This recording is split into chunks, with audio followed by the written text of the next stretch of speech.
Feast recipes உங்களை அன்புடன் வரவேற்கிறது. இன்னைக்கு நம்ம அற்புதமான மூலிகையான எல்லா நோய்களையும் குணப்படுத்தும் நன்னாரி வேரில் செய்த சிரப்பு, அதாவது நன்னாரி சிரப்பு. இந்த நன்னாரி சிரப்பையும் சப்ஜா சீட்ஸையும் வச்சு நம்ம அழகான அற்புதமான ஒரு சர்பத் நம்ம செய்ய போகிறோம். இது எப்படி செய்ய போகிறோங்கிறத பற்றி தான் பார்க்க போகிறோம்.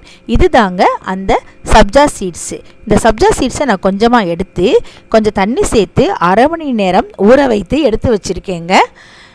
அடுத்ததாக இதுதான் அந்த நன்னாரி சிரப்பு. இது எல்லா கடைகளிலையுமே நம்மளுக்கு கிடைக்கும். இது இந்த மாதிரி ரெட் கலர்லேயும் இருக்கும், எல்லோ கலர்லேயும் இருக்கும். நம்மளுக்கு விருப்பப்பட்ட கலரில் நம்ம எது வேணுமோ அதை நம்ம வாங்கிக்கிறலாம். அடுத்ததாக ஐஸ் க்யூப், ஒரு லெமன் எடுத்திருக்கேன், தண்ணி எடுத்திருக்கேன். இது தாங்க இதுக்கு தேவையான பொருட்கள். இப்போ நம்ம எப்படி பண்ணுறது அப்படிங்கிறத பற்றி தான் பார்க்க போகிறோம். வாங்க பார்க்கலாம். திருமூலர் கூற்றின்படி உணவே மருந்து, மருந்தே உணவு நிகழ்ச்சியில் நம்ம மருத்துவ குணம் உள்ள உணவு வகைகளையும் அதை சாப்பிட்றதுனால நம்மளுக்கு என்ன நோய்கள் எல்லாம் சரியாயிட்டு வருதுங்கிறத பற்றியும் பார்த்துட்டு வந்துட்டுருக்கோங்க. அதன் அடிப்படையில் இன்றைக்கி நம்ம பார்க்க போகிறது என்ன அப்படின்னு பார்த்தீங்கன்னா, விளாம் பழத்துடன் திப்பிலி, மிளகு பொடி, இது இரண்டையும் நம்ம கலந்து சாப்பிட்டுட்டு வரணும். இதே மாதிரி நம்ம சாப்பிட்டுட்டு வந்தோம்னா நம்மளுக்கு தலை சுற்றல் சரியாயிருதுங்க. அடுத்தது மஞ்சள் கிழங்கு, இதை நம்ம எடுத்து அதை நல்லா சுட்டு அந்த புகையை நம்ம நுகரணும். அதை இந்த மாதிரி நம்ம நுகர்ந்தோம்னா நம்மளுடைய தலைவலியெல்லாம் சரியாயிருது. இது இரண்டையும் நீங்களும் செஞ்சு ட்ரை பண்ணி பாருங்கள். நன்றி. ஊற வைத்த இந்த சப்ஜா சீட்ஸை நான் கொஞ்சமாக எடுத்துக்கிறேன், அதை இதில் சேர்த்துக்கிறேன். நான் 1 கிளாஸ் அளவுக்கு தான் சர்பத் செய்ய போகிறேன், அதனால் இந்த அளவு போதுமானது. அடுத்ததாக 5 ஸ்பூன் அளவுள்ள நன்னாரி சிரப்பையும் எடுத்து இதில் சேர்த்துக்கிறேன். அடுத்தது அரை எலுமிச்சம்பழம், அதை எடுத்து அதை நான் நல்லா ஜூஸாக பிழிஞ்சு எடுத்துக்கிட்டேன்.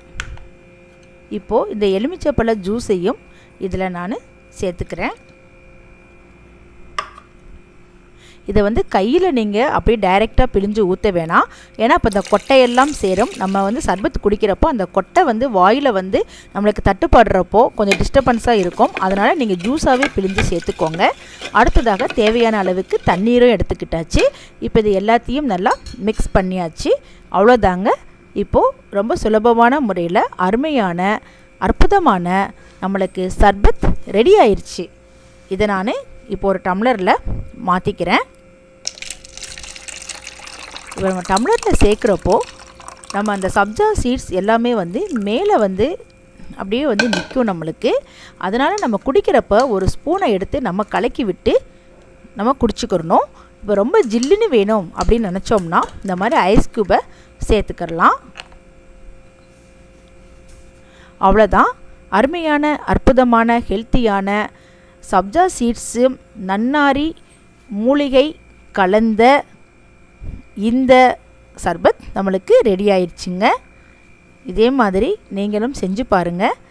இந்த சர்பத் நம்ம தினமும் குடிக்கிறதுனால நம்மளுக்கு உடல் சூட்டை தணிக்குது. வயிற்று வலி, வயிற்றுப்போக்கு இதெல்லாம் இருந்ததுன்னா நம்மளுக்கு சரியாயிருதுங்க.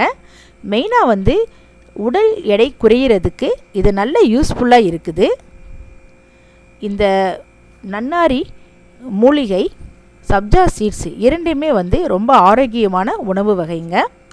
அதனால் நம்ம இந்த குளிர்பானத்தை நம்ம தினமும் குடிக்கிறதுனால நம்மளுக்கு உடல் ரொம்ப ஆரோக்கியமாக நல்லா இருந்துகிட்ருக்கு.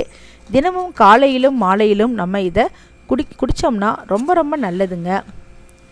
இது வெயில் காலத்தில் மட்டும் கிடையாது, எந்த நேரத்துலையுமே நம்ம இந்த குளிர்பானத்தை நம்ம அருந்தலாம்.